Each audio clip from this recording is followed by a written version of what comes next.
Today I want to show you what a typical combat encounter looks like in DMHub. I've set up a party of 3 player characters who are all level 3, and then I have a band of monsters, some goblins, some hobgoblins, and their boss, a big bugbear.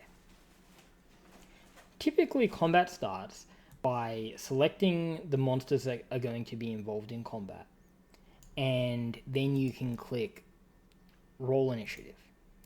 It will show you all of the monsters involved, and then when you hit submit, it'll bring up a dialogue showing you what you're rolling. So we're rolling firstly for Hobgoblin 1, and it shows us that we're going to roll 6 prompts in total. Now, if you were playing with players controlling their own characters, each player would get a dialogue like this to roll for their character. Now, most roles in DMHub prompt a dialogue like this, and it shows you that for Hobgoblin 1, it's calculated that 1d20 plus 1 is the appropriate roll for initiative. If for some reason maybe you have a homebrew rule, maybe DMHub wasn't quite right, or maybe there's some other reason you want to modify this, you can do so. You can also just type in a flat number. So for instance, if you have your own dice at home and you just want to roll your own dice, you don't want DMHub to roll dice, you could just type in 14 to show that 14 was the result. You can also easily give disadvantage, advantage, or whatever. And for Dungeon Masters, you can pre-roll the dice, which means that DMHub will just roll the dice instantly and tell you what the result was before you show the players. And you can do that if you want to fudge the dice a little bit, if you don't want to roll that's too low or too high or whatever. And if you're not happy with the initial roll, you can either manually just edit it, or you can just tell DMHub to re-roll it. We also get this option telling us that there's 6 prompts to roll. We might want to modify each one of them, but in most cases, we kind of trust DMHub to do all of them. So if I uncheck this, it would roll for this Hobgoblin, and then it would ask the next prompt for the next character, and we can again modify them. This time I'm just going to leave this on, and I'm going to re-roll all the remaining prompts. You can also, of course, decide if you want the GM only to view this, or everyone gets to see the roll. And whatever you put here is a setting that gets remembered for future rolls. So it's a sticky setting. Once you roll initiative, you get this nice table showing you what the results were, and if there was anything you're not happy about, you can choose for it to be re-rolled. You'll see that everybody's initiative goes in this initiative carousel up here. You can always, if any of these results are wrong at any time, you can edit them. So if I say do that, then she goes nicely back in the listed there. If you want to add a creature to combat later, or if you simply forgot to include them, you can always just easily select them and just click on initiative here, and they will roll initiative. You can also right click if you actually want a dialogue like this, because you might want to edit it. Okay, so our combat is beginning, and Tess, our rogue, is going first. So she already has her bow out, but I will show you that you can switch between weapons. So you have loadouts down here, and most characters like Tess, she has a melee weapon. In loadout number 1, she has a rapier, and at number 2, she has her shortbow. So she's going to pull out her shortbow, and she's going to pop over here to get a nice clean line of sight, and she decides that she really thinks that taking out one of these goblins quickly would be a good idea.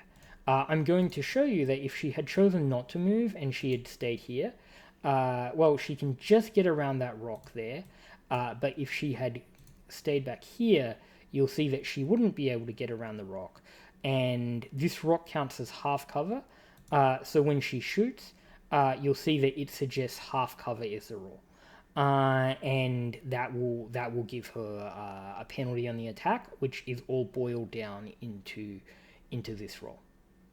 The fact that this rock gives half cover is all given in the properties of the object, and you can click on it. You'll see this shows that it gives half cover. Remember that is all just a suggestion. We feel that too many people forget about cover rules in D&D, so we think it's a really good idea to just sort of give players a starting point for conversation, like should there be cover involved in this situation. What I'm going to do is I'm going to move Tess back up here like she originally planned. Now you'll notice that DMHub says that she's been moving back and forth. So DMHub says she's all out of movement, but DMHub always just suggests things. It doesn't override you from doing anything. So DMHub will happily let us move there, even though we're technically out of movement. We could also use her cunning action to give her an extra movement. I'm going to shoot at the goblin like originally planned. Unfortunately, she doesn't have sneak attack, so she'll just have to make do with a regular old attack. She almost got a critical hit, but not quite. So when she hits, DMHub suggests the damage. DMHub also suggests that she can do sneak attacks, but by default, it does not check this box because it does not think she should get to do a sneak attack, which it's right, of course. And you'll see that if you mouse over this, the red text at the bottom shows why she does not get to do a sneak attack. She does not have advantage on this attack, and the target is not within 5 feet of an enemy, which are the main conditions for sneak attacks. If we could say, no, she really does get to do a sneak attack, she was hidden, you just didn't know she was hidden, and click on this, and then it knows about sneak attacks. But in this case, of course, we're not getting to sneak attacks, so we won't do that. So we roll for damage. She didn't quite get enough to kill the goblin, but she did a little bit of damage. And then we're going to say that with her original movement, she would have gotten to go behind this rock and try to hide. So she is going to make a stealth check. And you just click on stealth. And we don't sort of fully automate hiding. She only got a 9 total. So you can easily see that it would be below the passive perception of her enemies, so you would just remember that she's not hidden. You could always add the hidden condition by clicking over here and selecting it. And then, so that's the end of her turn. So now it is the bugbear's turn. And the bugbear, he sees his movement radius and that he's not really close enough to actually melee attack the enemies. And he kind of likes holding back, I think, and letting the hobgoblins do the dirty work. However, he does see Alara the druid, and he does not like elves very much. So he comes up close and he throws a javelin at her. And he does hit her. And so she takes 3 points of damage. And that's his turn done. So now it's the goblin's turn.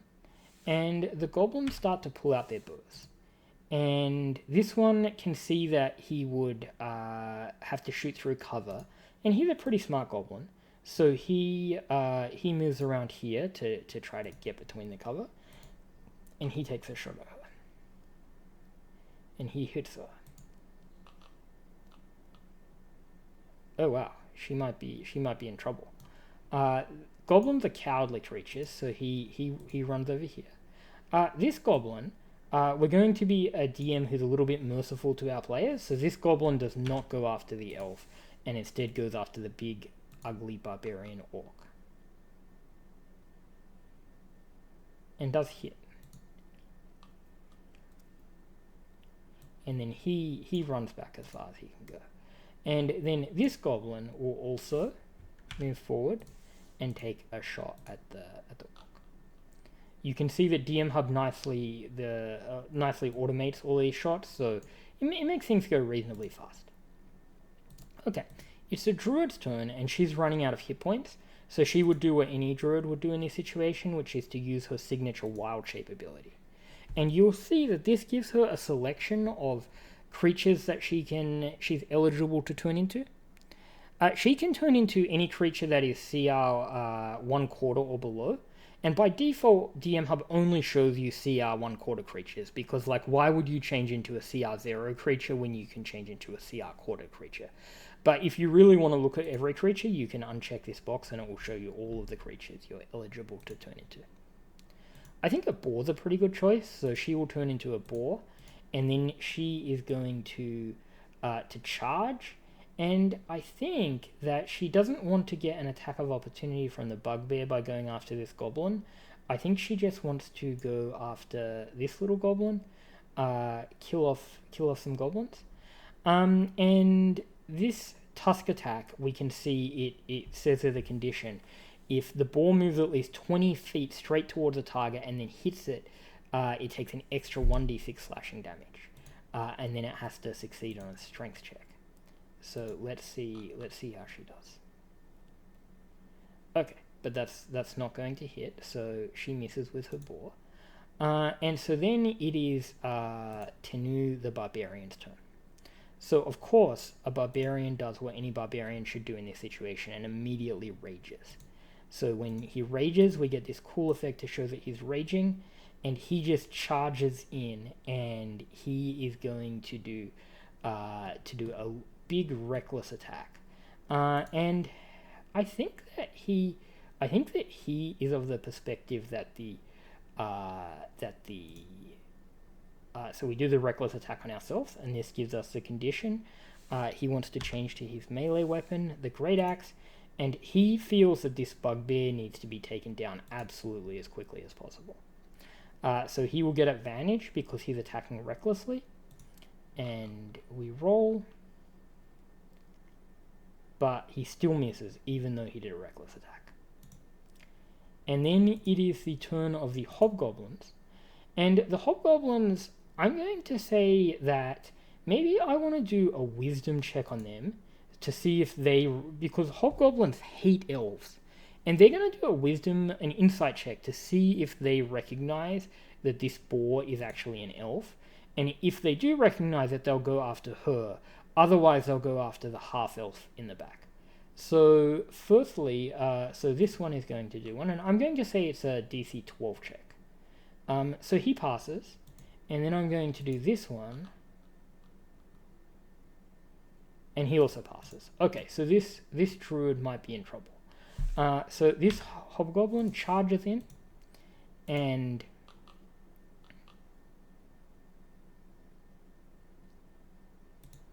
gosh, we might be looking at a TPK here. It's not going so well for the players. This one charges in as well.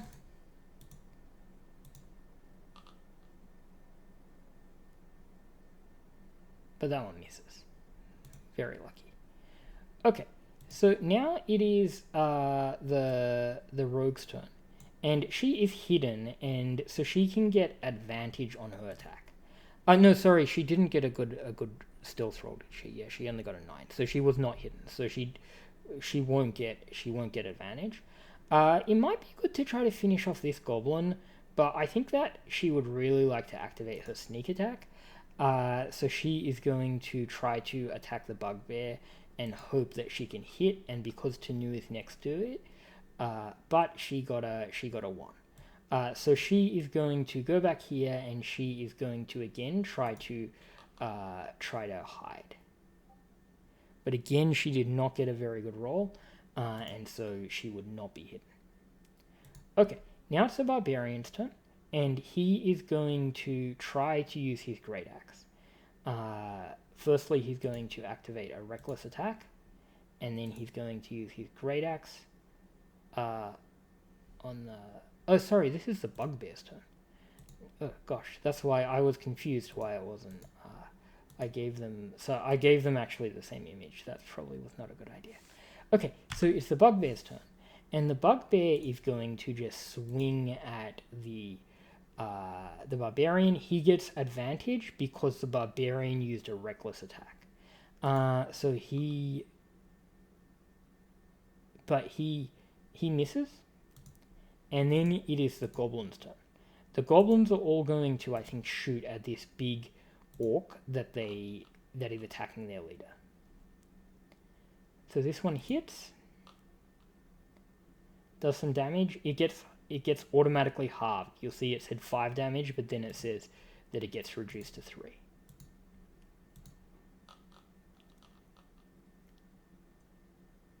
Okay, that one misses, and then this goblin will switch to a scimitar, and he will also get advantage, but he also misses. Okay, now it is the boar's turn, and this boar is in a little bit of trouble. He's going to try to join the others in attacking the bug. She's going to try to attack the bugbear. I think they're hoping that if they can kill the bugbear, the rest will maybe flee or surrender or something. You can see that again, charge is an option that is given, but it doesn't. DMHub doesn't detect that we actually met the requirements. So she just does a puny 3 points of damage to the bugbear. Now it is the barbarian's turn, and he is going to again. Firstly, he's going to activate his reckless attack, and then he is going to use his great axe. Okay, and this time he hits, and he gets bonus damage because he is raging. And so he does a nice chunk of damage on the bugbear this time. Now it is the hobgoblin's turn, and the hobgoblins are again going on a murderous rampage after this druid.